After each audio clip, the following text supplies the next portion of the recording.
Hello friend, मैं आनंद राज। आप सब देखिए हिस्ट्री मेथड का इतिहास शिक्षण का मैराथन वीडियो लेकर आया। देखिए पढ़ लीजिएगा तो आपका कोई भी यूनिवर्सिटी हो, बिहार यूनिवर्सिटी हो, मौलाना हो, जेपी हो, मिथिला हो, कोई भी यूनिवर्सिटी हो, समझे, उसमें इतिहास शिक्षण में इतना ही क्वेश्चन आता है। समझे, इसमें आपका 7-8 क्वेश्चन है। समझे, पूरा निचोड़ है, उतना पढ़ लीजिएगा तो आपका इसमें इतिहास शिक्षण का अर्थ, प्रकृति, क्षेत्र, महत्व है, फिर सहसंबंध क्या होता है, ब्लूम टेक्सोनॉमी है, इतिहास शिक्षक के पाठ्यक्रम के सिद्धांत, इतिहास शिक्षण विधि, समझे, इतिहास के सहायक सामग्री, इतिहास शिक्षक के गुण, यानी इसमें 8-9 क्वेश्चन है आपका। उतना क्वेश्चन पढ़ लीजिएगा तो आपका कोई भी यूनिवर्सिटी का मेथड हो हिस्ट्री का, इसी में से आपका क्वेश्चन आएगा। समझे, तो देखिए नोट्स लेना होगा हिस्ट्री का, तो आप इस नंबर पर व्हाट्सएप करके कुछ पेमेंट करके आपको नोट्स प्रोवाइड कर दिया जाएगा। 9576002401 पर व्हाट्सएप करके आप नोट्स ले सकते हैं। समझे, तो देखिए चलिए स्टार्ट करते हैं, ज़्यादा टाइम नहीं लेते हुए। तो देखिए क्वेश्चन है, देखिए क्वेश्चन आपका पहला ही पूछा जाएगा कि इतिहास शिक्षण का अर्थ, प्रकृति, क्षेत्र, महत्व, उद्देश्य, लक्ष्य को बताइए। सब आपका इसी पीडीएफ में मिल जाएगा। उसके बाद फिर दूसरा क्वेश्चन, हम पहले इस क्वेश्चन को देखते हैं। समझे, देखिए बिहार यूनिवर्सिटी में या मौलाना जेपी से में पहला यूनिट में ही क्वेश्चन आपका रहता है। 40 नंबर का एग्जाम होता है और 3 यूनिट में आपका 6 क्वेश्चन पूछा जाएगा। आपको प्रत्येक यूनिट से एक एक प्रश्न का जवाब देना है। समझे, बिहार यूनिवर्सिटी में आपको पहला ही क्वेश्चन लगा इतिहास शिक्षण का और प्रकृति क्षेत्र पूछेगा ही पूछेगा।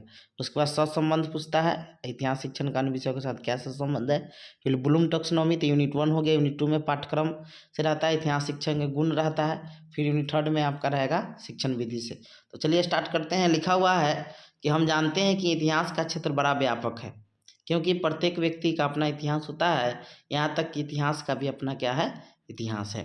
इतिहास अतीत की घटनाओं को अध्ययन में रखते हुए वर्तमान की व्याख्या करता है। देखिए इतिहास क्या है, सिंपल में कोई आपसे पूछे तो देखिए अतीत में जो घटना घटी है उसको वर्तमान परिप्रेक्ष्य के अनुसार जब हम अध्ययन करते हैं, उसी को हम लोग इतिहास कहते हैं। समझ गए, तो इतिहास अतीत की घटनाओं को ध्यान में रखते हुए वर्तमान की व्याख्या करता है। इतिहास मानव जीवन के उत्थान पतन की चीर कथा है। समझे, यानी कैसे मानव का इतिहास क्या है, मानवीय जीवन का इसमें अध्ययन करते हैं कि कैसे मानव का उत्थान हुआ, कैसे उसका पतन हुआ, यही सब क्या है, चीर कथा है। इतिहास का आरंभ तभी से हुआ है जब से मानव इस पृथ्वी पर आया है। समझे, हम ये भी जानते हैं कि इतिहास का संबंध अतीत से होता है, अर्थात अतीत की घटनाओं को वर्तमान परिप्रेक्ष्य के साथ व्याख्या ही इतिहास है। इतिहास के पिता हेरोडोटस को कहा जाता है। इन्होंने सर्वप्रथम 500 बीसी में ईसा पूर्व में मानव के कार्यों एवं विचारों को क्रमबद्ध रूप एक पुस्तक में दिया, जिसका नाम हिरोस्टिका था। यानी पूछेगा कि हेरोडोटस ने कौन सा पुस्तक लिखा था, तो एक पुस्तक में, यानी क्रमबद्ध विचार और क्रमबद्ध रूप दिया किसमें, तो एक पुस्तक में जिसका नाम था हिस्टोरिका। समझ गए, तो ये आप इंट्रोडक्शन में इतना लिख दीजिएगा। अब आते हैं इतिहास का अर्थ एवं परिभाषा में। लिखा है कि इतिहास अंग्रेजी भाषा के हिस्ट्री शब्द का हिंदी रूपांतरण है। इस हिस्ट्री शब्द की उत्पत्ति लैटिन भाषा के हिस्टोरिया से हुआ है, जिसका अर्थ जानना या ज्ञात करना या सत्य की खोज करना होता है। यानी इतिहास अंग्रेजी भाषा के हिस्ट्री शब्द का हिंदी रूपांतरण है।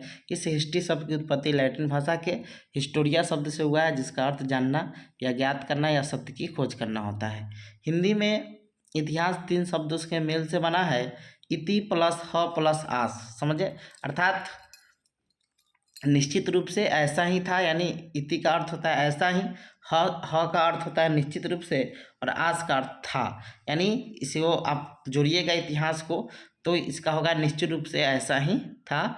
यानी पूछेगा इतिहास हिंदी में कितने शब्दों से मिलकर बना है, तो 3 शब्दों से मिलकर बना है, इति प्लस ह प्लस आज से। समझ गए, अतः इस पृथ्वी पर भूतकाल में जो कुछ भी घटित हुआ है वह सब किसके क्षेत्र के अंतर्गत आता है, तो ये सब इतिहास के क्षेत्र के अंतर्गत आता है।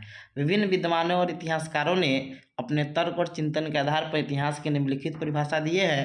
पहला डिफिनीशन है घाटे के अनुसार कि इतिहास पृथ्वी पर मानव के क्रमिक विकास का अध्ययन है। यानी इतिहास क्या है, इस पृथ्वी पर जैसे मानव का क्रमिक, यानी एक क्रम में क्या है, तो क्रमिक विकास का अध्ययन है। दूसरा है मैटलैंड के अनुसार डिफिनीशन है कि मनुष्य ने अतीत में जो कुछ भी किया, जो कुछ भी कहा, वो सब क्या है, इतिहास है।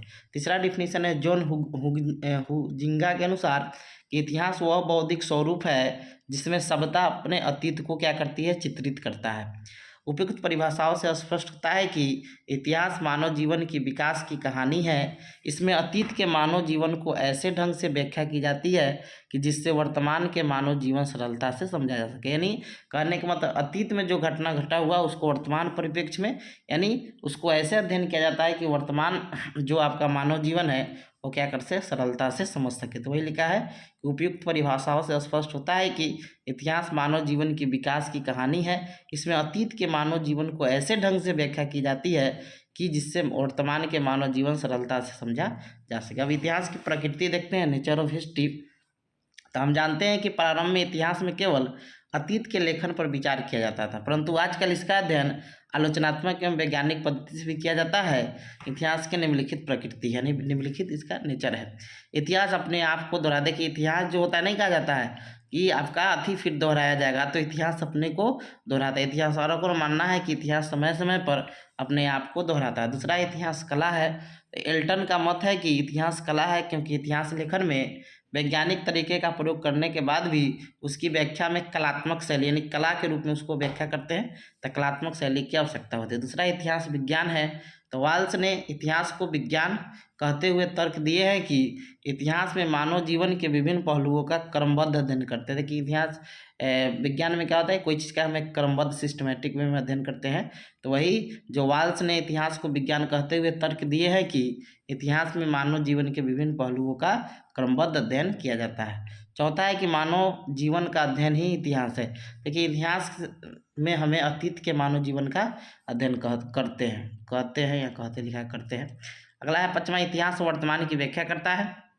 छठा पॉइंट है इतिहास भूत तथा वर्तमान के मध्य कभी नहीं समाप्त होने वाला संवाद है। यानी इतिहास जो है भूतकाल में जो चीज़ घटा उसको वर्तमान में हम अध्ययन करते हैं। तो वही है कि इतिहास जो है भूतकाल तथा वर्तमान के मध्य कभी नहीं समाप्त होने वाला संवाद है। सातवां पॉइंट है कि ऐतिहासिक घटनाएं रेखीय होने के साथ साथ चक्रीय होती है, यानी बदलते रहता है। समझ गए। अगला है आठवां कि भविष्य के अनुमान के उद्देश्य से भूतकाल की व्याख्या इतिहास है। तो ये आप इतिहास का आपका नेचर हो गया, प्रकृति हुआ। अब इतिहास शिक्षण के उद्देश्य देखते हैं।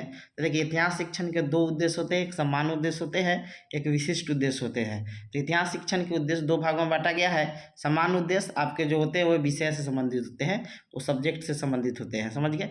और विशिष्ट उद्देश्य जो होते हैं वो आपके पाठ या शीर्षक से संबंधित होते हैं। आप लेसन प्लान में नहीं कहते चीज़ पता चलेगा। अब देखिए समान उद्देश्य क्या क्या है इतिहास का।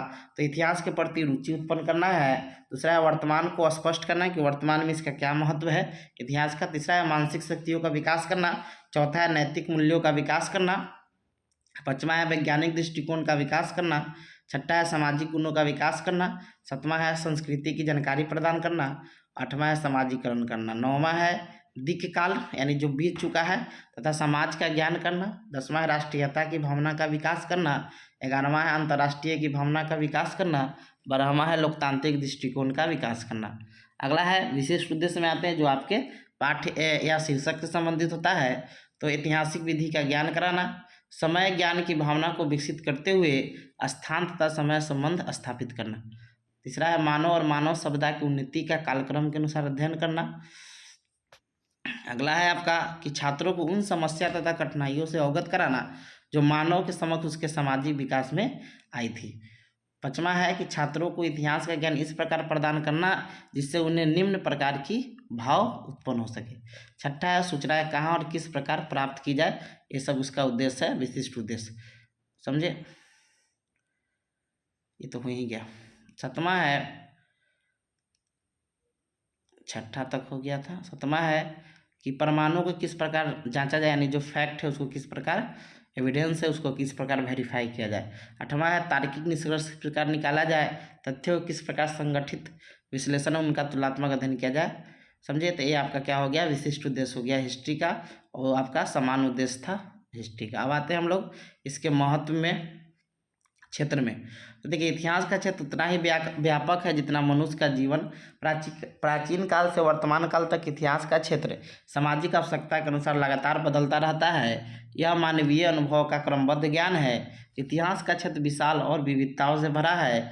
यह विभिन्न विषयों को अपने में समाहित करता है। इसमें विभिन्न समय, काल, स्थान, व्यक्ति, समाज और संस्कृति के विकास की प्रक्रिया, उसमें भी संबंधों का अध्ययन किया जाता है। देखिए इसका क्षेत्र बहुत ज़्यादा है, तो इतिहास का क्षेत्र का सीमांकन करना कठिन है, फिर भी इतिहासकारों द्वारा इतिहास के क्षेत्र का वर्गीकरण निम्नलिखित प्रकार से किया गया है। देखिए राजनीतिक इतिहास, राजनीतिक जीवन से संबंधित ऐतिहासिक घटनाओं को शामिल करते हैं। समझ गया। सांस्कृतिक, जो सांस्कृतिक कोई घटना घटा है उसको हम लोग सांस्कृतिक इतिहास में शामिल करते हैं। राजनयिक, जो भी राजनयिक चीज़ है उसको शामिल करें। धार्मिक हो गया, धर्म से संबंधित जो भी इतिहास है उसको इतिहास से, धार्मिक इतिहास में शामिल करें। संसदीय इतिहास हो गया, सैनिक इतिहास हो गया, सामाजिक इतिहास हो गया, आर्थिक इतिहास हो गया। आर्थिक यानी पैसा रिलेटेड चीज़ जो भी है वो सब हम आर्थिक में शामिल करें। फिर है संवैधानिक, संविधान से संबंधित जो इतिहास है, मानवाधिकार का इतिहास, औपनिवेशिक इतिहास, विचार हो गया। तो ये सब आपका इतिहास का क्षेत्र हो गया। अब आते हैं इतिहास शिक्षण का महत्व। क्यों इतिहास शिक्षण करते हैं हम लोग?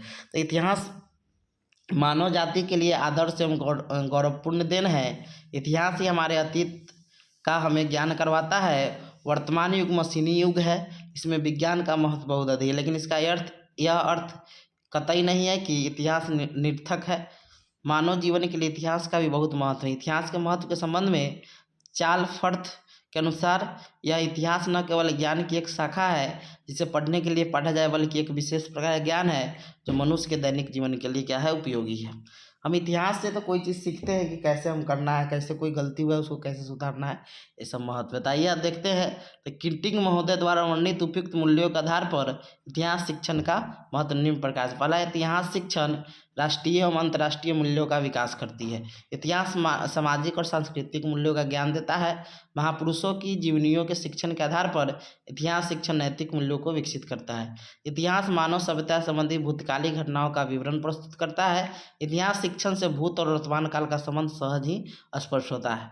इतिहास शिक्षण मानव विकास का वैज्ञानिक लेखाजोखा प्रस्तुत करता है। अब आते हैं इतिहास शिक्षण के लक्ष्य। तो इतिहास शिक्षण के निम्नलिखित लक्ष्य है। पहला है इतिहास के प्रति रुचि उत्पन्न करना। विभिन्न विद्वानों ने इतिहास शिक्षण का लक्ष्य छात्रों में इतिहास के लिए रुचि उत्पन्न करना माना जाता है। इस कारण इतिहास के शिक्षक का यह परम कर्तव्य हो जाता है कि वह छात्रों में इतिहास के प्रति रुचि जागृत करे। उसके बाद है वर्तमान को स्पष्ट करना। तो इतिहास के अभाव में सामाजिक वातावरण का कोई अर्थ नहीं है, अतः बालक को समाज में व्यवस्थित होने के लिए अपने सामाजिक वातावरण या अपनी प्रचलित परिस्थितियों का ज्ञान होना आवश्यक है। अतः अतीत के द्वारा इन सामाजिक वातावरण को अर्थपूर्ण बनाया जा सकता है। इसी कारण इतिहास शिक्षण का लक्ष्य वर्तमान को क्या करना है, स्पष्ट करना माना गया। तीसरा है वैज्ञानिक दृष्टिकोण का विकास। तो इतिहास के द्वारा क्या होता है कि हम छात्रों में वैज्ञानिक दृष्टिकोण का निर्माण कर सकते हैं। अगला है लोकतांत्रिक समस्याओं के समाधान का लक्ष्य।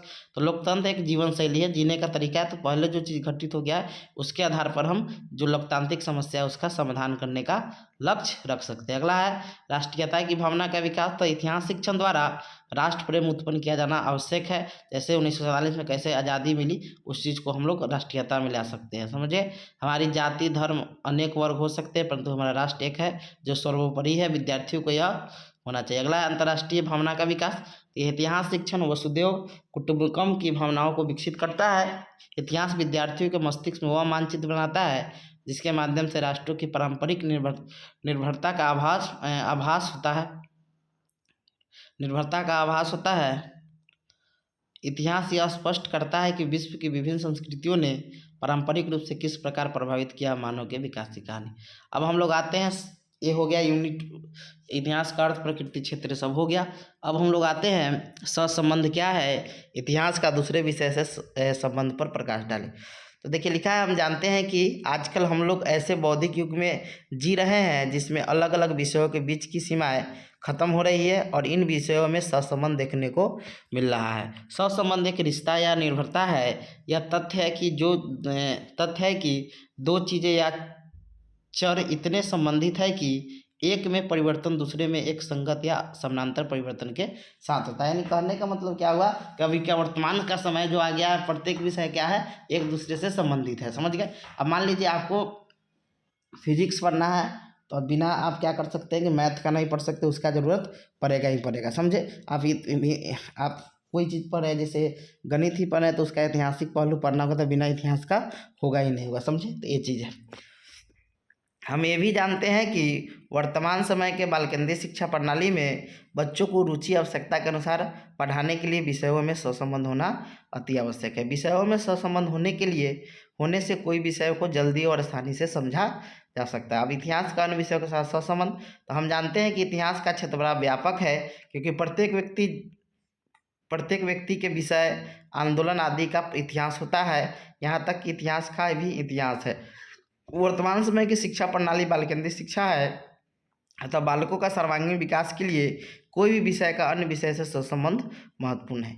इतिहास का संबंध भूगोल, राजनीतिक विज्ञान, अर्थशास्त्र, समाजशास्त्र, प्राकृतिक विज्ञान से इतिहास का घनिष्ठ संबंध है, क्योंकि इतिहास इन सभी विषयों द्वारा वर्णित विभिन्न पक्षों को अतीत की व्याख्या प्रस्तुत करता है। अब इतिहास का संबंध भूगोल से देखते हैं, तो correlation of history with geography लिखा है। इतिहास भूगोल से घनिष्ठ संबंध रखता है। भूगोल के बिना इतिहास तथा इतिहास के बिना भूगोल की कल्पना करना असंभव है। घाटे के अनुसार मानव को अपनी भूमिका का अभिनय करने के लिए भूगोल एक रंगमंच प्रस्तुत करता है। इतिहास में जितना मानव तत्व प्रमुख है, उतना ही भौगोलिक तत्व भी महत्व रखता है। मानवीय तत्व से तात्पर्य मानव की इच्छा शक्ति, परिश्रम एवं ज्ञान से है। इतिहास और भूगोल परस्पर घनिष्ठता से संबंधित है, क्योंकि वे मानव कथा में घटनाओं के घटित होने वाले समय और स्थान से संबंधित है। जॉनसन ने समय, ज्ञान एवं भूगोल को इतिहास के नेत्र कहा है। मानचित्र, ग्लोब, रेखाचित्र आदि की सहायता से ही ऐतिहासिक घटनाओं का स्थानीकरण, दूरी, दिशा, साम्राज्य सीमाएं आदि की जानकारी प्राप्त की जाती है तथा तत्कालीन सामाजिक और आर्थिक स्थिति से अवगत हुआ जाता है। समझ गए। इतिहास भूगोल से कैसे है, तो भौगोलिक क्षेत्र कोई ऐतिहासिक चीज का निर्धारण होता है तो भूगोल की आवश्यकता पड़ती है। अब आते हैं इतिहास का राजनीतिक विज्ञान से संबंध। प्राचीन काल में राजनीतिक विज्ञान का अध्ययन, अध्यापन इतिहास के एक अभिन्न अंग के रूप में किया जाता आ रहा है। अतः हम कह सकते हैं कि राजनीतिक विज्ञान की उत्पत्ति, इतिहास की उत्पत्ति, राजनीतिक विज्ञान की उत्पत्ति, इतिहास की उत्पत्ति ऐसे बोलिएगा। अतः हम कह सकते हैं कि राजनीतिक विज्ञान की उत्पत्ति की जो इतिहास है वो आपका इतिहास से हुई है। समझ गए। यहाँ ऐसे लिखिएगा कि इसको ठीक ऐसे कीजिएगा कि राजनीतिक विज्ञान की जो इतिहास की उत्पत्ति है, इसको काट दीजिएगा। राजनीतिक विज्ञान की इतिहास की उत्पत्ति इतिहास से हुई, इसको उत्पत्ति को ही काट दीजिएगा। नागरिक शास्त्र मानव के कार्यों का एक नागरिक रूप से अध्ययन करता है, जबकि इतिहास मानव कार्यों के सामाजिक विकास का विवरण प्रस्तुत करता है। इस तरह नागरिक शास्त्र के सिद्धांतों का ऐतिहासिक विकास क्रम के आधार पर निर्माण होता है। कोचर के शब्दों में कि शासन तथा इतिहास का संबंध कुछ ऐसा ही है जैसा वनस्पति विज्ञान का वनस्पति से तथा प्राणी विज्ञान का प्राणी से। फ्रीमैन ने भी इतिहास को भूतकाल की राजनीति की संज्ञा दी है। विभिन्न प्रकार की शासन प्रणाली, संविधान, राजनीतिक संस्थाएं तथा सिद्धांत का विकास क्रम इतिहास द्वारा ही स्पष्ट होता है। अब तीसरा, इतिहास का अर्थशास्त्र का संबंध। तो अन्य विषयों की तरह इतिहास और अर्थशास्त्र का भी घनिष्ठ संबंध है। एक इतिहास के लिए अत्यंत आवश्यक हो गया है कि वह अपने युग के आर्थिक ज्ञान की भली प्रकार जानकारी रखे, ताकि वह तत्कालीन समाज की आर्थिक दशा का सही वर्णन कर सके। अब इतिहास के साथ मनोविज्ञान का संबंध। इतिहास का मनोविज्ञान से भी घनिष्ठ संबंध है।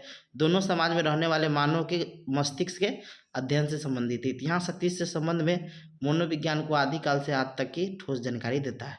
इतिहास के साथ समाजशास्त्र का संबंध।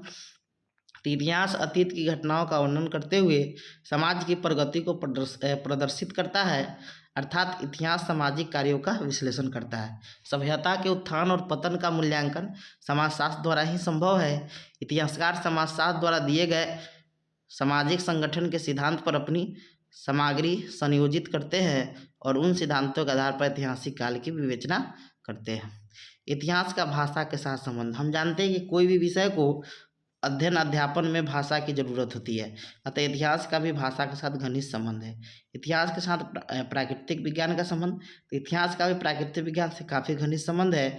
जैसे रसायन शास्त्र के C4 का उपयोग जीवाश्मों की उम्र ज्ञात करने में किया जाता है। ये हो गया आपका। मैथ में कर दीजिएगा कि इतिहास का मैथ के साथ संबंध। गणित के साथ लिख दीजिएगा इतिहास का गणित के साथ उसके गणित के ऐतिहासिक पहलू का अध्ययन करने में किया जाता है, इतना लिख सकते हैं। अब आते हैं ब्लूम टेक्सोनोमी। तो देखिए ब्लूम टेक्सोनोमी में ज़्यादा आपको कुछ पढ़ना नहीं है। देखिए ब्लूम टेक्सोनोमी 3 क्षेत्र दिया गया है, समझ गए। संज्ञानात्मक, भावात्मक, मनोक्रियात्मक। ज़्यादातर संज्ञानात्मक ही पूछा जाता है, समझे। तो देखिए हम लोग आते हैं, तो हम जानते हैं कि वर्तमान समय की शिक्षा प्रणाली बाल केंद्रित शिक्षा प्रणाली है तो शिक्षा में ऐसा उद्देश्य होना चाहिए जिससे बालक का सर्वांगीण विकास हो सके। शैक्षिक उद्देश्यों का सबसे आधुनिक एवं वैज्ञानिक ढंग से वर्गीकरण बेंजामिन एस ब्लूम द्वारा तथा उनके सहयोगियों द्वारा 1956 में किया गया। समझे, ब्लूम के इस शैक्षिक वर्गीकरण को टैक्सोनॉमी ऑफ एजुकेशनल ऑब्जेक्टिव्स के नाम से जाना जाता है। समझ गए, ब्लूम ने सीखने के समझे शैक्षिक उद्देश्यों को 3 वर्गों में बांटा। इसके ज्ञानात्मक या संज्ञानात्मक पक्ष है, कॉग्निटिव डोमेन, भावात्मक पक्ष अफेक्टिव डोमेन और मनोक्रियात्मक पक्ष साइकोमोटर डोमेन। समझे, अब आते हैं देखिए अधिगम का या सीखने के दौरान ये तीनों पक्ष का या क्षेत्र अलग अलग रूप से होते हुए भी क्या होता है सम्मिलित होकर पूर्ण रूप से प्रभावी होते हैं। जैसे शतरंज का कोई खिलाड़ी है, समझे, शतरंज का खेल खेलने के लिए एक खिलाड़ी के लिए शतरंज के नियमों का ज्ञान उस संज्ञानात्मक हो गया, खेल के प्रति जो धनात्मक रुचि और अभिवृत्ति हो गया, और भावात्मक हो गया एवं खेल के मोहरों को बोर्ड पर सही ढंग से सजाना एवं चलना, मनोक्रियादा तीनों ही परम आवश्यक होते हैं। अब आते हैं ज्ञानात्मक पक्ष क्या होता है। तो देखिए ज्ञानात्मक पक्ष में आपको याद रखना है, देखिए यहाँ पर उतना दिमाग नहीं लगाइएगा, आप ये जो 6 गो है इसको याद रखिएगा। 6 गो कौन कौन है तो नीचा से ऊपर याद रखिएगा, निम्न स्तर से सर्वोच्च स्तर पर। निम्न स्तर में सबसे पहला होता है ज्ञान, उसके बाद होता है बोध, फिर अनुप्रयोग, विश्लेषण, संश्लेषण और मूल्यांकन। तो इसको याद रखिएगा और इसको क्या करिएगा एक्सप्लेन कर लीजिएगा। जैसे ज्ञान है तो इसमें बच्चों को तथ्य, आंकड़े या जानकारी, शब्द, नियम, सिद्धांतों का रिकॉल यानी प्रत्यास्मरण किया जाता है। समझ गए, और यह ज्ञानात्मक जो उद्देश्य है ज्ञानात्मक स्तर का निम्नतम स्तर है। तो पहले ज्ञान, फिर बोध, समझे, फिर उसके बाद संश्लेषण, फिर अनुप्रयोग, फिर आपको विश्लेषण, फिर संश्लेषण और फिर लास्ट में आपको क्या करना है मूल्यांकन। तो ये 6 गो आपका है, कौन कौन है इसको याद कर लेना है। कौन कौन है ज्ञान, बोध, अनुप्रयोग, विश्लेषण, संश्लेषण और फिर उसके बाद मूल्यांकन। समझ गए, लास्ट में मूल्यांकन है सबसे निम्न। ये 6 को याद कर लीजिएगा, इसी को एक्सप्लेन कर देना है। विश्लेषण में क्या करते हैं हम लोग, कोई चीज़ तोड़ तोड़ के बताते हैं। संश्लेषण में इसको एक देख लीजिएगा क्या होता है, ज्ञान हो गया। अवबोध या बोध में हम कोई चीज़ समझते हैं, समझ गए। अनुप्रयोग में उस चीज़ को अप्लाई करते हैं। विश्लेषण में कोई चीज़ को तोड़ तोड़ कर अध्ययन करते हैं। संश्लेषण में जोड़ जोड़ कर अध्ययन करते हैं। और मूल्यांकन में उसको क्या करते हैं कि मूल्यांकित करते हैं जो ज्ञान सीखे हैं। तो ये 6 गो हो गया, कौन कौन, ज्ञान, बोध, अनुप्रयोग, विश्लेषण, संश्लेषण और मूल्यांकन। देखिए ये सब तो पूछा नहीं जाता है, भावात्मक पक्ष, संज्ञानात्मक पक्ष ही पूछा जाएगा। तो भावात्मक पक्ष में क्या करते हैं, बालक की रुचि, अभिवृत्ति, भावनाओं, संवेदनाओं को मूल्य, इसमें भी आपका 6 होता है। अभी 6 को कौन कौन है, तो अभिग्रहण है सबसे निम्न स्तर, अनुक्रिया है, मूल्य आंकना है, मूल्यों का संधारण है, व्यवस्थापन है और चरित्रीकरण है। तो ये मेन संज्ञानात्मक पक्ष ही पूछा जाता है आपका। ये भावात्मक पक्ष हो गया 6 गो। और फिर आपका इसमें भी 6 गो है आपका मनोक्रियात्मक पक्ष में उत्तेजना, कार्य करना, नियंत्रण, सामंजस्य, स्वाभाविकरण और आदत निर्माण। ये 6 गो इसमें भी है, समझ गए। तो इसको ही याद कर लीजिएगा, आपका इसी से हो जाएगा। अब आते हैं देखिए यूनिट 1 आपका कंप्लीट हो गया मेथड का। अब आते हैं हम लोग यूनिट 2 में, जिसमें पटचर्या से रिलेटेड क्वेश्चन आता है कि पटचर्या क्या है और पटचर्या का अर्थ परिभाषा बताइए। तो चलिए पटचर्या क्या होता है, देखिए लिखा है, हम जानते हैं कि प्राचीन समय में शिक्षक केंद्रीय शिक्षा थी जिसमें सिर्फ छात्र और शिक्षक होते थे, लेकिन वर्तमान समय की शिक्षा प्रणाली बाल केंद्रीय शिक्षा प्रणाली है जिसमें शिक्षक, छात्र एवं पाठ्यक्रम होते हैं। हम ये भी जानते हैं कि प्रभावशाली शिक्षण के लिए पाठ्यक्रम की भूमिका अत्यंत महत्वपूर्ण है, बिना पाठ्यक्रम के हम प्रभावशाली शिक्षण नहीं करा सकते हैं। जॉन डीवी ने भी शिक्षा के त्रिध्रुवीय प्रक्रिया में पाठ्यक्रम का वर्णन किया है, पाठ्यक्रम, शिक्षक और छात्र, समझ गए। अब आगे है कि पाठ्यक्रम शिक्षा प्रक्रिया का एक अत्यंत महत्वपूर्ण अंग है, पाठ्यक्रम के अभाव में शिक्षा प्राप्ति की कल्पना भी नहीं की जा सकती है। हम ये भी जानते हैं कि पाठ्यक्रम शिक्षण अधिगम प्रक्रिया को सफल बनाने का महत्वपूर्ण एवं सशक्त माध्यम है, अतः पाठ्यक्रम ही एक ऐसा साधन है जिसके द्वारा विद्यार्थी अपने वांछित उद्देश्य की प्राप्ति करता है और विद्यार्थी का क्या होता है, बहुमुखी या सर्वांगीण विकास होता है। शिक्षा के द्वारा जिन उद्देश्यों का निर्धारण किया जाता है उसकी प्राप्ति पाठ्यक्रम द्वारा होता है। पाठ्यक्रम या पटचर्या भी लिखा होगा। पाठ्यक्रम को एक साधन के रूप में जाना जाता है, छात्र को शिक्षा देने के लिए पाठ्यक्रम का होना आवश्यक है, समझ गए। अब आते हैं पटचर्या का या पाठ्यक्रम का अर्थ एवं परिभाषा। तो पटचर्या या पाठ्यक्रम अंग्रेजी भाषा के कैरिकुलम शब्द का हिंदी रूपांतरण है। इस कैरिकुलम शब्द की उत्पत्ति लैटिन भाषा के कुरियर शब्द से हुआ है जिसका अर्थ दौड़ का मैदान होता है। अर्थात पटचर्या वह दरिया है जिसमें किसी व्यक्ति को अपनी मंजिल तक पहुंचने के लिए पार करना होता है। अर्थात यानी पटचर्या दौड़ के मैदान की तरह होता है जिसमें बालक को तब तक दौड़ना पड़ता है जब तक कि वो अपने लक्ष्य को प्राप्त न कर ले। विभिन्न शिक्षा शास्त्रियों विद्वानों ने अपने तर्क और चिंतन के आधार पर पटचर्या के निम्नलिखित परिभाषा दिए हैं। पहला डिफिनीशन है फ्रोवेल के अनुसार कि पटचर्या को मानव जाति के संपूर्ण ज्ञान और अनुभवों का सार समझना चाहिए। दूसरा डिफिनीशन है मुनरो के अनुसार कि पटचर्या में वे सभी क्रियाएं सम्मिलित होती है जिनका हम शिक्षा के उद्देश्यों की प्राप्ति हेतु विद्यालय में उपयोग करते हैं। तीसरा डिफिनीशन है पटचर्या में वे सभी क्रियाएं आती है जो कि स्कूल में विद्यार्थियों को दी जाती है। 3 डिफिनीशन बहुत है, ज़्यादा डिफिनीशन में दिमाग खराब हो जाए। अब आते हैं पटचर्या की विशेषता से देख लेते हैं। तो पटचर्या की निम्नलिखित विशेषता है। पटचर्या परिवर्तनशील है, यानी वो फिक्स नहीं होता है, अर्थात समाज की आवश्यकता को देखते हुए पाठ्यक्रम में या पटचर्या में निरंतर बदलाव किए जाते हैं। शिक्षा के उद्देश्यों के आधार पर ही पाठ्यक्रम का निर्माण किया जाता है। पटचर्या देश की आत्मा का प्रतिनिधित्व करती है। पटचर्या के माध्यम से बालक की शैक्षिक क्रियाओं को विकसित किया जा सकता है। पटचर्या में उन क्रियाओं को सम्मिलित किया जा सकता है जिससे बालक की शारीरिक, मानसिक, भावात्मक, सामाजिक, आध्यात्मिक एवं नैतिक पक्षों का विकास हो। पटचर्या छात्रों को अपने कौशल, रुचि, अभिरुचि एवं अभिमूल्य को विकसित करने में पर्याप्त समय प्रदान करती है। पटचर्या को अनुसंधान द्वारा संशोधित एवं परीक्षण किया जाता है। अब आते हैं पटचर्या निर्माण या पाठ्यक्रम निर्माण के आधारभूत सिद्धांत जो पूछा जाता है। तो देखिए, पहला है बाल केंद्रित शिक्षा का सिद्धांत। तो पटचर्या का निर्माण करते समय छात्रों को केंद्र में रखना चाहिए, अर्थात बालक की रुचि, आवश्यकता, योग्यता etc को ध्यान में रखकर पटचर्या का निर्माण करना चाहिए। जीवन से संबंधित होने का सिद्धांत। तो पटचर्या निर्माण का सबसे महत्वपूर्ण सिद्धांत यह है कि पटचर्या में उन विषयों, क्रियाओं और वस्तुओं को शामिल करना चाहिए जो बालक के जीवन से संबंधित हो। छात्रों में व्यक्तिगत विभिन्नता का सिद्धांत। हम जानते हैं कि दुनिया का प्रत्येक बालक एक दूसरे से भिन्न है, अर्थात बालक में उनके गुण, उनकी रुचियाँ, उनकी क्षमता, उनकी योग्यता आदि का एक दूसरे से भिन्न होती है। अतः पटचर्या का निर्माण करते समय व्यक्तिगत विभिन्नता का ध्यान देना चाहिए। उपयुक्तता का सिद्धांत। इसके अनुसार पटचर्या में उन्हीं विषयों को स्थान दिया जाना चाहिए जो बालक के भावी जीवन में काम आ सके। अगला है सामाजिकता का सिद्धांत।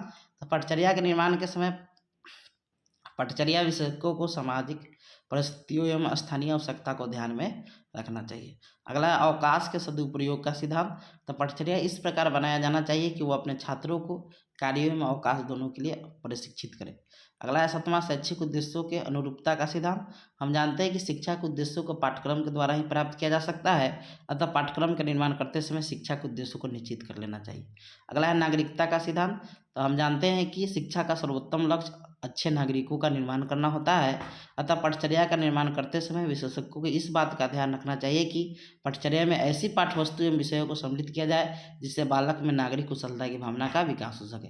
अगला है लचीलेपन का सिद्धांत। पटचर्या पाठ्यक्रम का निर्माण करते समय लचीलेपन का ध्यान देना चाहिए, अतः पटचर्या को बालक के अनुसार परिवर्तन किया जा सके। लोकतंत्र पर आधारित सिद्धांत।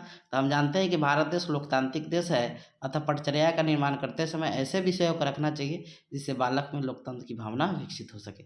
सहसंबंध का सिद्धांत। पटचर्या का निर्माण करते समय इस बात का ध्यान देना चाहिए कि जो विषय वस्तु शामिल कर रहे हैं वे एक दूसरे से संबंधित है कि नहीं। यही कारण है कि वर्तमान समय में शिक्षा शास्त्रियों द्वारा एकीकृत एवं सुस्पष्ट सुसंबंध पटचर्या तैयार करने पर बल दिया जा रहा है। अगला है संस्कृति और सभ्यता संरक्षण का सिद्धांत। तो पटचर्या का निर्माण करते समय इस बात पर भी ध्यान रखना चाहिए कि इससे जो भी विषय वो शामिल करे जिससे बालक अपनी संस्कृति और सभ्यता का संरक्षण कर सके। तो ये हो गया आपका। अब आते हैं हम लोग, ये तो आपका नहीं है, ये तो आपका महत्व है, महत्व पूछता नहीं है। अब आते हैं हम लोग NCF। देखिए, अब पटचर्या अब पूछ देगा कि निर्माण में NCF या BCF।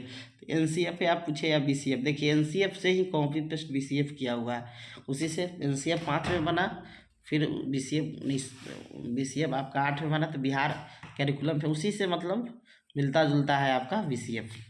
NCF BCF पूछे, ज़्यादा संभावना है NCF ही पूछता है। तो देखिए, लिखा है राष्ट्रीय पटचर्या की रूपरेखा 2005 का उद्धरण रविन्द्रनाथ टैगोर के निबंध सभ्यता और प्रगति से हुआ है।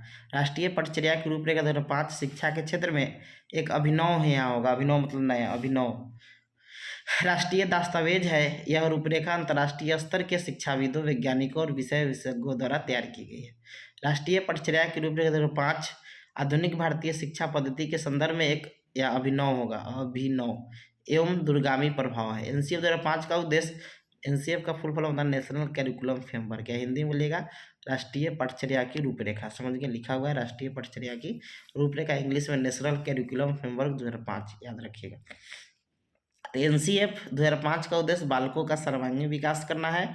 इसके अंतर्गत पढ़ाई को स्कूल के बाहरी जीवन से जोड़ना, समझ आधारित पढ़ाई को बढ़ावा देना तथा कक्ष को गतिविधि से जोड़ना है। एनसीएफ 2005 के मूल्यांकन के लिए सतत एवं व्यापक मूल्यांकन पर बल दिया गया है। एनसीएफ में कहा गया है कि शिक्षक बालकों में नवीन सोच, तर्क करने की क्षमता, सृजनात्मक चिंतन एवं वैज्ञानिक अन्वेषक के गुण विकसित करें। एनसीएफ 2005 का देखिए आधारभूत सिद्धांत 5 पूछा जाता है, कौन आधारभूत सिद्धांत है? तो पहला हो गया, तो एनसीएफ 2005 के 5 आधारभूत सिद्धांत निम्न है। पहला है ज्ञान को स्कूल के बाहरी जीवन से जोड़ना। दूसरा है कि परीक्षा को अपेक्षाकृत अधिक लचीला बनाना और कक्षा के गतिविधि से जोड़ना। तीसरा है प्रजातांत्रिक राज्य व्यवस्था का विकास छात्रों में करना। चौथा है यह सुनिश्चित करना है कि पढ़ाई रटंत प्रणाली पर आधारित न हो बल्कि समझ आधारित हो। समझ गए? पाँचवा है पठचर्या का विकास इस प्रकार हो कि वह बालक को सर्वांगीण विकास का अवसर उपलब्ध करवाए। अब आते हैं इसके आधारभूत निर्माण सिद्धांत क्या है। ये तो अभी बताए ही हैं आपको क्या सिद्धांत होना चाहिए, समझे? तो मानवता का सिद्धांत हो गया एनसीएफ के अनुसार। पठचर्या क्या सिद्धांत होना चाहिए, तो ये हम मानवता का सिद्धांत, इसको एक्सप्लेन कर लीजिएगा। दूसरा है एकता का सिद्धांत, एकता होना चाहिए। तीसरा है नैतिकता का सिद्धांत, नैतिकता होना चाहिए। फिर है संस्कृति संरक्षण का सिद्धांत, फिर है रुचि का सिद्धांत, फिर है उसके बाद संतुलित विकास यानी बच्चा का संतुलित विकास होना चाहिए। फिर आदर्शवादिता का सिद्धांत हो गया, समझे? फिर उसके बाद सामाजिकता का सिद्धांत, बच्चों में सामाजिक विकास हो। अब देखते हैं इसके शैक्षिक निहितार्थ क्या है। तो देखिए विद्यार्थियों के विकास से मध्यम संबंध में सर्वांगीण दृष्टिकोण विकसित करना है। कक्षा में सभी विद्यार्थियों के लिए समावेशी वातावरण तैयार करना है।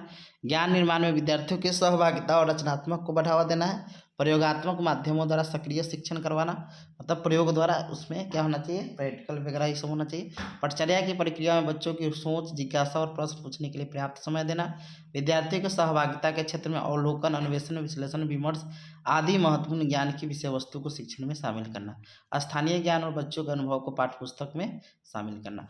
अब आते हैं हम लोग इतिहास शिक्षण की विधि, जो बहुत इंपॉर्टेंट है और पूछा भी जाता है। तो इतिहास शिक्षण की विधियों के नाम लिखिए, कोई दो विधि का वर्णन करना है। समझ गए? तो हम जानते हैं कि वर्तमान समय की शिक्षा प्रणाली बाल केंद्रित शिक्षा प्रणाली है, अतः कोई भी विषय को पढ़ाने के लिए शिक्षण विधि की आवश्यकता पड़ती है। शिक्षण विधि से बच्चों को कोई भी विषय को जल्दी समझते हैं। ऐसा ही हम जानते हैं कि प्राथमिक स्तर पर बच्चों में खेल विधि द्वारा और उच्च प्राथमिक स्तर पर प्रदर्शन विधि का प्रयोग किया जाता है। वर्तमान समय में इतिहास के शिक्षण के लिए निम्नलिखित विधियों का प्रयोग किया जाता है। पहला है कथात्मक विधि, स्टोरी टेलिंग मेथड, खंड विधि, पैच मेथड, स्रोत विधि, सोर्स मेथड, पाठ्य पुस्तक विधि, टेक्स्ट बुक मेथड, प्रयोगशाला विधि, लेबोरेटरी मेथड, समस्या विधि, प्रॉब्लम मेथड, योजना विधि, प्रोजेक्ट मेथड, व्याख्यान विधि, लेक्चर मेथड, वाद विवाद विधि, डिस्कशन मेथड, समाजीकृत अभिव्यक्ति विधि, सोशलाइज्ड मेथड, इकाई विधि, यूनिट मेथड, खेल विधि, प्ले मेथड। अब आते हैं दो विधि का वर्णन करना है। तो कथात्मक विधि, हम जानते हैं कि कथात्मक विधि में कहानी, बातचीत तथा भाषण द्वारा शिक्षण कराया जाता है। छोटी कक्षाओं में कहानी कहना ही इतिहास सिखाने की सर्वोत्तम विधि है। प्रसिद्ध दार्शनिक प्लेटो ने भी कथात्मक विधि को छोटे बालकों के लिए लाभदायक बताया है। हम जानते हैं कि बालक स्वाभाविक रूप से कहानी प्रिय होता है और कहानी के माध्यम से बालक की कल्पना शक्ति का विकास होता है, क्योंकि कल्पना की उड़ान में ही बालक के तर्क शक्ति, चिंतन शक्ति एवं नैसर्गिक प्रवृत्तियों का विकास होता है। मानव बाल्यावस्था तथा वृद्धावस्था दोनों में भी कहानी सुनने तथा कहने की रुचि प्रदर्शित करता है। और हम यह भी जानते हैं कि कुछ मनुष्यों में कहानी कहने की जमजात कला होती है। इतिहास के शिक्षक को कहानी कहने का कला होना अति आवश्यक है। यदि उसमें यह कला स्वाभाविक रूप से नहीं है तो उसे प्रयत्न करके अर्जित करना चाहिए। यदि इतिहास का शिक्षक में कहानी कहने का कला न हो तो वह सफल शिक्षक नहीं बन सकता है। अब कथात्मक विधि के गुण, तो कथात्मक विधि के निम्नलिखित गुण है। कथात्मक विधि द्वारा बालक में इतिहास के प्रति रुचि उत्पन्न की जाती है। कथात्मक विधि द्वारा बालक की कल्पना शक्ति का विकास होता है। जब शिक्षक इतिहास को कथात्मक विधि से पढ़ाते हैं तो बालक अपने गुप्त भावों को व्यक्त करने का अवसर मिलता है। जैसे बालक को विभिन्न पात्रों के कथन दोहराने के लिए कहा जाता है, जिससे उनकी झिझक और लज्जाशीलता प्रवृत्ति समाप्त हो जाती है। कथात्मक विधि द्वारा बालक की जिज्ञासा को कम किया जाता है। जैसे बच्चा जानना चाहते हैं कि जलियांवाला बाग हत्याकांड क्या है, तो शिक्षक कहानी के माध्यम से जलियांवाला बाग हत्याकांड को बताकर बच्चों की जिज्ञासा को कम किया जा सकता है। कथात्मक विधि से बालक में नैतिक विकास होता है, क्योंकि वे महापुरुषों की पढ़ते हैं और सुनते हैं तो उनमें स्वाभाविक रूप से ही उनके प्रभाव पड़ता है, क्योंकि हम जानते हैं कि बच्चों में अनुकरण करने की स्वाभाविक प्रवृत्ति होती है। कथात्मक विधि द्वारा बालक को अनुशासित किया जाता है। कथात्मक विधि बालक का संवेगात्मक विकास, मानसिक विकास, कल्पना शक्ति का विकास, तार्किक चिंतन का विकास किया जाता है। कथात्मक विधि में बच्चे अनुकरण विधि द्वारा अच्छी बातों को ग्रहण करते हैं, जिससे उसका सर्वांगीण विकास होता है। अब आते हैं स्रोत विधि, सोर्स मेथड। हम जानते हैं कि इतिहास पढ़ाने की विधियों में स्रोत विधि अत्यंत महत्वपूर्ण विधि है। स्रोत विधि के महत्व जानने से पूर्व यह प्रश्न उठता है कि स्रोत शब्द का क्या अर्थ है और स्रोत विधि का प्रयोग किस स्तर पर किया जाता है। तो स्रोत का अर्थ है कि इस भूतकाल के इतिहास का पता लगाना एक जटिल प्रश्न है। वर्तमान समय में निवास करने वाले मनुष्य व्यक्तिगत रूप से इस बात का ज्ञान किस प्रकार प्राप्त कर सकते हैं कि सदियों पूर्व किस देश में क्या हुआ था। अतः हम जानते हैं कि इतिहास कला और विज्ञान भी है। अतः इतिहास वैज्ञानिक विषय होने के कारण इतिहासकार निरर्थक तथा काल्पनिक कहानियों के आधार पर अपनी ऐतिहासिक बातों का निर्माण नहीं कर सकते हैं। हम जानते हैं कि इतिहास का आधार तथ्य है, फैक्ट है। इतिहास के तथ्य स्पष्ट प्रमाणों तथा वास्तविक आधारों पर आश्रित होता है। अतः इतिहासकार वास्तविक तथ्यों के आधार पर ही ऐतिहासिक घटना का उल्लेख करते हैं। हम जानते ये भी है कि कोई भी लेखक किसी भी प्रकार से स्वयं भूतकाल में नहीं जा सकता है। अतः उस समय जो व्यक्ति उपस्थित थे, उन्होंने जो घटनाएं देखी और उन्होंने लिख कर रखा, इन्हीं प्रमाणों और आधारों को, चाहे वे लिखित हो अथवा अलिखित हो, उसे ही तथ्य, फैक्ट कहते हैं। और ये तथ्य ही हमारे इतिहास का क्या है, स्रोत है। अर्थात इतिहास के स्रोत द्वारा ही इतिहास का शरीर निर्मित होता है। मतलब एक तरह का समझिए कि वो एक बैकबोन की तरह काम करता है। निष्कर्ष के उपरोक्त विवरण से स्पष्ट होता है कि कोई भी विषय को सरल और सटीक पढ़ाने के लिए शिक्षक को शिक्षण विधि का आवश्यकता होती है। इतिहास के शिक्षण विधि में सबसे महत्वपूर्ण शिक्षण विधि कथात्मक विधि है, यानी इतिहास के शिक्षण में कथात्मक विधि का महत्वपूर्ण योगदान है। अब आते हैं एक सफल इतिहास शिक्षक के क्या क्या गुण होना चाहिए, क्या क्या विशेषता होना चाहिए।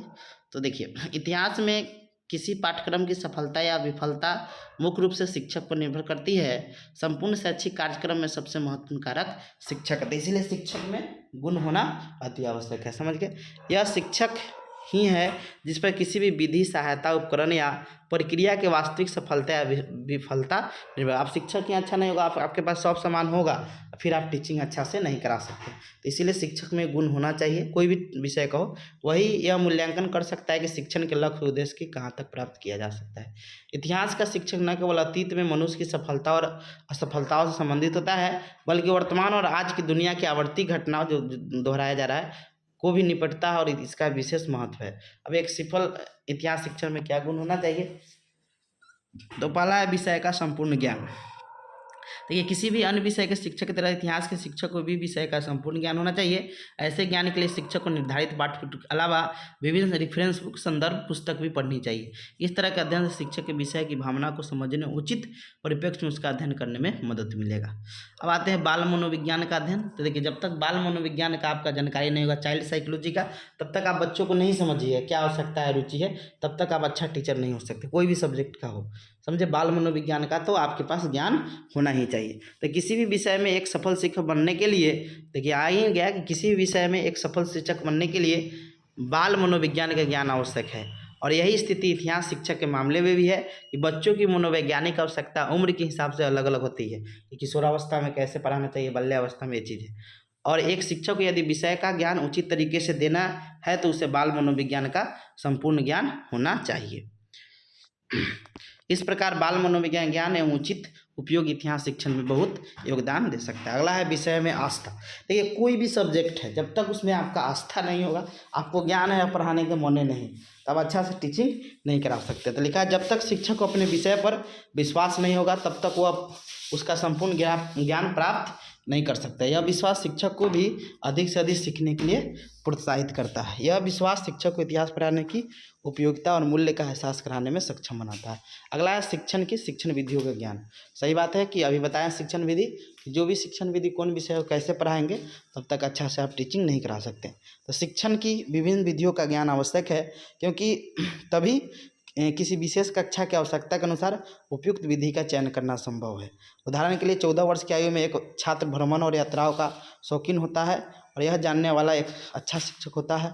शिक्षक को सफल बनाने के लिए अपनी शिक्षण विधि में समन्वय होना चाहिए। अगला है क्षेत्रीय और प्रांतीय इतिहास का ज्ञान।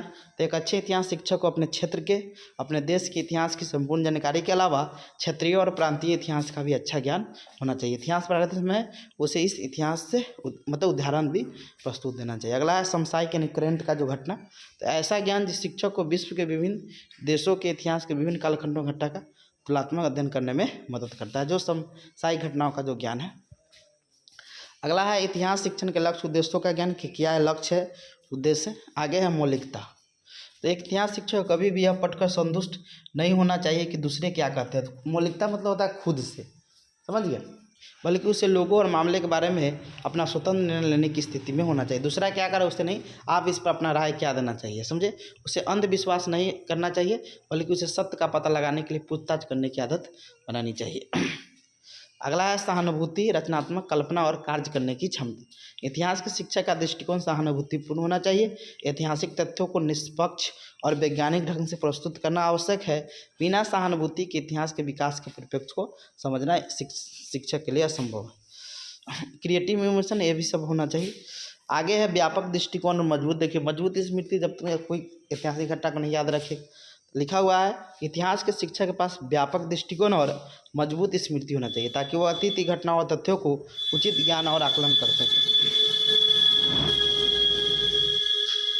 तीव्र स्मृति उसे विवरण याद रखने में सक्षम बनाती है।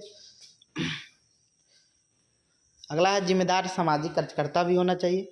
आगे है, अब 10 को पॉइंट बहुत है। एक अच्छा कहानीकार, जो पहले भी बताए हैं, ये कहानी सुनना एक कला है, कहानी सुनाना एक कला है, और यह एक इतिहास शिक्षक के लिए सबसे वांछनीय बहुत अच्छा गुण है, चीज़ है। एक अच्छे इतिहास शिक्षक को विभिन्न ऐतिहासिक पहलुओं से जुड़े कहानी गढ़ने में सक्षम होना चाहिए, और ऐसे कहानी को दिलचस्प तरीके से अपने छात्रों के सामने प्रस्तुत करना चाहिए। निचली कक्षाओं को पढ़ाने वाले इतिहास शिक्षक में यह गुण अधिक वांछनीय है। यह उसे एक बहुत ही इतिहास शिक्षक मतलब उसे एक बहुत ही अच्छा इतिहास शिक्षक और सफल शिक्षक बनाता है। अगला है भ्रमण और पर्यटन करने, मतलब घूमने का, विभिन्न ऐतिहासिक चीज़ को देखना। तो इतिहास के शिक्षक के लिए आवश्यक है कि छात्रों को ऐतिहासिक महत्व के स्थानों के सैर और भ्रमण पर ले जाया जाए। इतिहास के शिक्षक को ही छात्रों को चीज़ समझने के लिए उसे साथ जाना पड़ता है। इतिहास शिक्षक को जो चीज़ को करने और समझने में सक्षम होना चाहिए। अब आते हैं इतिहास शिक्षण में सहायक साधन। वही शिक्षण सहायक सामग्री हो गया, TLM टीचिंग लर्निंग मटेरियल। तो देखिए हम जानते हैं कि उसके बारे में थोड़ा बता देते हैं। हम जानते हैं कि वर्तमान समय की शिक्षा प्रणाली बाल केंद्रित शिक्षा प्रणाली है, जिसमें बालक में रुचि, आवश्यकता आदि को ध्यान में रखकर शिक्षा दी जाती है।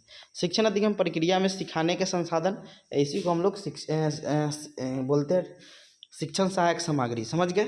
सीखने के संसाधन या दृश्य सामग्री बोलिए, या इसी को हम लोग सीखने के संसाधन या इसी को शिक्षण सहायक सामग्री बोलते हैं।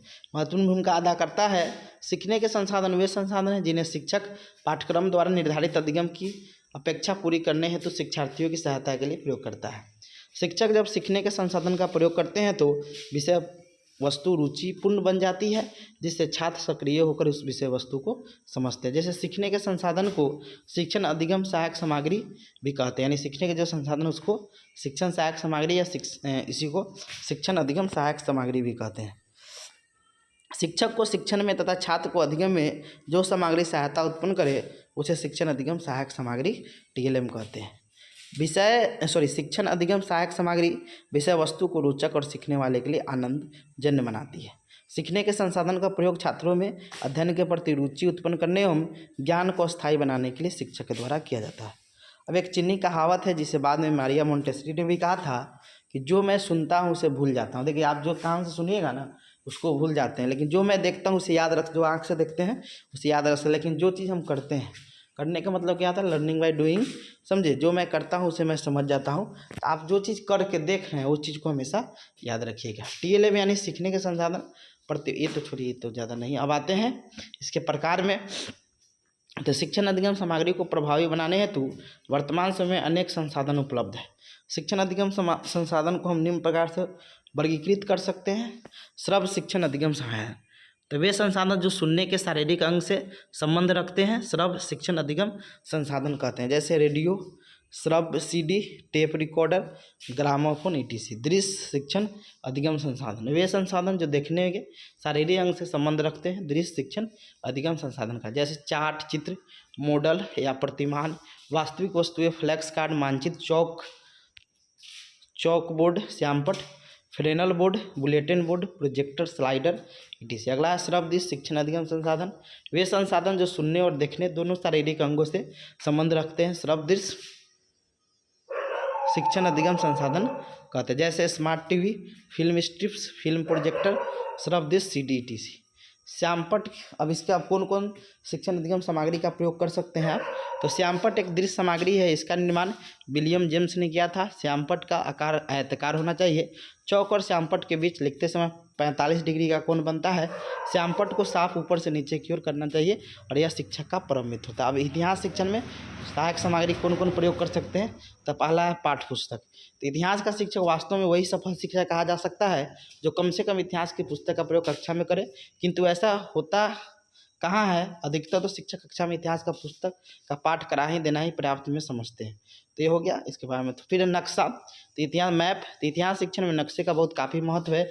यह नक्शे एक प्रमुख साधन के रूप में इतिहास शिक्षण द्वारा अपनाए जाते हैं। इसके द्वारा आप प्रमुख स्थान, नदी, पहाड़, मार्ग को व्यवहारिक रूप में समझा सकते हैं। फिर उसके बाद कोई शासक का साम्राज्य को भी आप बता सकते हैं, समझे ये सब चीज़ें। अगला है चित्र, जैसे कि हम पहले भी आए कि जो पुरुष चित्र द्वारा, समझे, जो महापुरुष है महात्मा गांधी सबका चित्र द्वारा कोई घटना हुआ उस चीज़ को चित्र के द्वारा बता सकते हैं। फिर उसके बाद है रेखा चित्र, यानी डायग्राम और चार्ट के द्वारा भी आप इतिहास शिक्षण में आप टीएलएम में प्रयोग कर सकते हैं। फिर है समाचार पत्र में कोई ऐतिहासिक घटना दिया हुआ है या पत्रिका कोई मैगजीन है उसमें भी आप बता सकते हैं। फिर उसके बाद चलचित्र, सिनेमा में, समझे, कोई चीज़ आप बता सकते हैं, दिखा सकते हैं, पुराना सिक्का, समझे, कोई जैसे चंद्रगुप्त मौर्य का जो सीरियल वगैरह ये सब आता है ये सब दिखा सकते हैं। फिर संग्रहालय में घुमा सकते हैं बच्चा को, जहाँ पर वास्तविक से कोई चीज़ को देखेगा। फिर उसके बाद ऐतिहासिक स्थलों की यात्रा करा सकते हैं। तो ये सब सहायक सामग्री में आपका आ सकता है। तो ये आपका इतिहास शिक्षण का मैराथन वीडियो ख़त्म हो गया। नोट्स लेना होगा तो इस नंबर पर व्हाट्सएप करके ले सकते हैं 9576 00 2401 पर। Thank you.